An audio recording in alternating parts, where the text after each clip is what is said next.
ভারত থেকে পালাতে গিয়ে সীমান্তে পুলিশের জালে 12 জন বাংলাদেশি এসআইআর এর ভয়ে পালাচ্ছিল ভারত থেকে। আর সেই সময় গ্রেপ্তার সীমান্তে।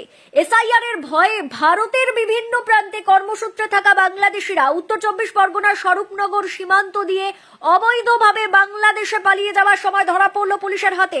গ্রেপ্তার 12 জন বাংলাদেশি। পুলিশ সূত্রে জানা গিয়েছে, আজ সকালে স্বরূপনগর থানার ভারত বাংলাদেশ সীমান্তের হাকিমপুর তারালি সীমান্ত দিয়ে অবৈধভাবে ভারত থেকে বাংলাদেশের সাতক্ষীরায় যাওয়ার সময় বিএসএফ এর 143 নম্বর ব্যাটালিয়নের জওয়ানরা তাদের পাকড়াও করেন। পাকড়াও করে স্বরূপনগর থানার হাতে তুলে দিলে পুলিশ তাদের গ্রেপ্তার করে।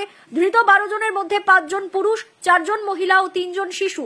ধৃতদের আজই বসিরহাট আদালতে তোলা হয়। জেরায় তারা জানান, বছর 3 আগে অবৈধভাবে সীমান্ত পেরিয়ে এদেশে আসেন তারা। তারপর থেকে তারা ভারতের বিভিন্ন প্রান্তে কর্মসূত্রে বসবাস করছিলেন। এখন এসআইআর এর ভয়ে তারা বাংলাদেশে ফিরে যাচ্ছিলেন। ওদিকে পুলিশ ও বিএসএফ এর যৌথ উদ্যোগে ইসলামপুরেও গ্রেপ্তার এক বাংলাদেশি যুবক। এই ঘটনায় রীতিমতো চাঞ্চল্য ছড়িয়েছে ইসলামপুরে। পুলিশ সূত্রে জানা গিয়েছে, ওই বাংলাদেশি যুবকের কাছে বাংলাদেশি পাসপোর্ট থেকে শুরু করে ভারতের আধার কার্ড, ভোটার কার্ড সবই রয়েছে। যুবকের বাড়ি বাংলাদেশের বালিয়াডাঙ্গা থানার এলাকায়। তার বাংলাদেশে নাম পঞ্চানন পাল এবং ভারতে নাম রূপায়ণ পাল। দিল্লির গুরগাঁওয়ে একটি কোম্পানিতে কাজ করত।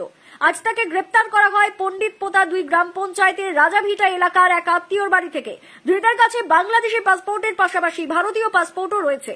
পুরো ঘটনার তদন্ত শুরু করেছে ইসলামপুর থানার পুলিশ ও বিএসএফ আধিকারিকরা। ধৃতকে আজ ইসলামপুর আদালতে পেশ করা হয়।